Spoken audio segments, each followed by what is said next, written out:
ඔන්න අපේ මේ පුතාලත් ඇහුවා දන්සලක් දෙමුද කියලා ඇහුවා. මේ වෙසක් එනවනේ දන්සලක් අයිස්ක්‍රීම් දන්සලක්. ඒතර මං ඇහුවා මේ ඔයගලන්ට මතක නැද්ද මේ අපේ රටේ තියෙනවනේ 365 දවසෙම දන්සලක්. ඒක ගැන දන්නේ නැද්ද කියලා ඇහුවා. දවස් 365 දන්සල. ඔයගොල්ලෝ අහලා තියෙනවද? ආපහු එන්න දන්නේ නැහැ කිව්වා. දවස් 365 දන්සල. හොඳට මතක් කරන්න බලන්න. මේ දන්සල හරි පුදුමයි ඈ. මේ දවස් 365 දවසේ දන්සල දෙන්නේ ඔයාලගේ තාත්තා. 365 දවසේ දන්සල. මතකද? මටත් අවුරුදු 25ක් විතර යනකම් මේ දන්සල දුන්න අපේ තාත්තා. දවස් 365 දවසෙම දන්සලට බඩු ගේන්නේ තාත්තා. දන්සල උයන්නේ කවුද? ඒ දන්සලේ උයන්නේ අම්මා. මට සිහිුන්නේ නැහැ නේද මේක? මටත් මේ කතාව අපේ තාත්තා කිව්වේ මේ හෝටල් එකක තිබ්බා කියලා. මේ මට මුංචි කතාවක් කිව්වා. මම ඒක ඊට පස්සේ කල්පනා කරා මේ ඇත්තටම අපේ තාත්තා කියද්දි මේක මගේ පපුවත් හිරුණා. මොකද මමත් අවුරුදු 20 ගාණක් වෙනකන් ගෙදර හිටියේ.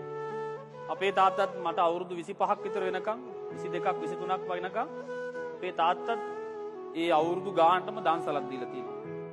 ඒ දන්සලට බඩු ගෙනාවට පස්සේ ඉවි අම්මා. පුදුමේ කියන්නේ ඒ දන්සලේ දැන් අනිත් දන්සල වගේ නෙවෙයි ඒ දන්සලේ දෙන්නේ අපි කැමති කෑම. හරි පුදුම දන්සලක් ඒක. ඒ දන්සලේ දෙන්නේ අපි කැමති කෑම. දැන් ගොඩාක් විට දන්සල වල දෙන්නේ ඒ දන්සලේ අය කැමති කෑමනේ. නමුත් මේ දන්සලේ දෙන්නේ අපි කැමති කෑම.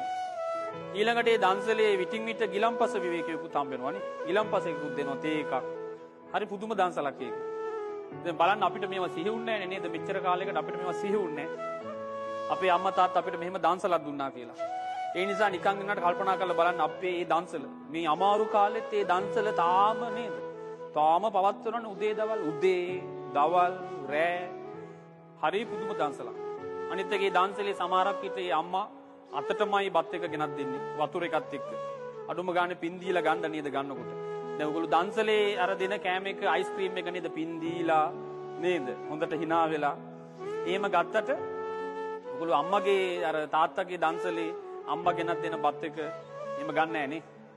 ඉතින් ඒ නිසා අඩුම ගානේ 365 දවසේ දන්සල සී කරලා අම්මා බත් එක දෙනකොට අනුම ගානේ පින් ටිකක් දීලවත් ගන්නනේ. අයි මේක සෙල්ලම් දන්සලක්ද? ලෝක වාර්තාවක් නේ. කොයි අම්මා තාත්තත් එහෙම තමයි.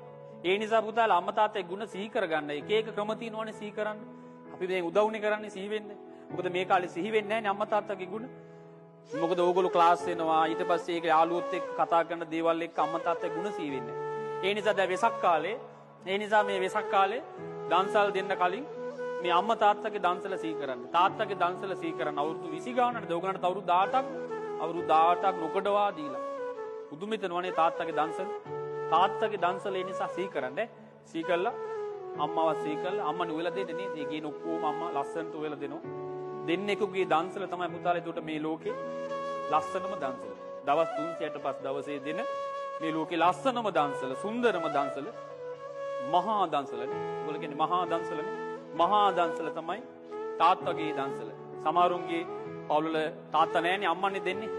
එතකොට ඒක අම්මගේ දන්සල. තාත්තගේ අම්මගේ දන්සල. මතක් කරන්නේ මතක් කරලා තාත්තා අම්මා බත් එක දෙනකොට අඩුම ගානේ පින් දීලවත් බත් එක කන්නේ.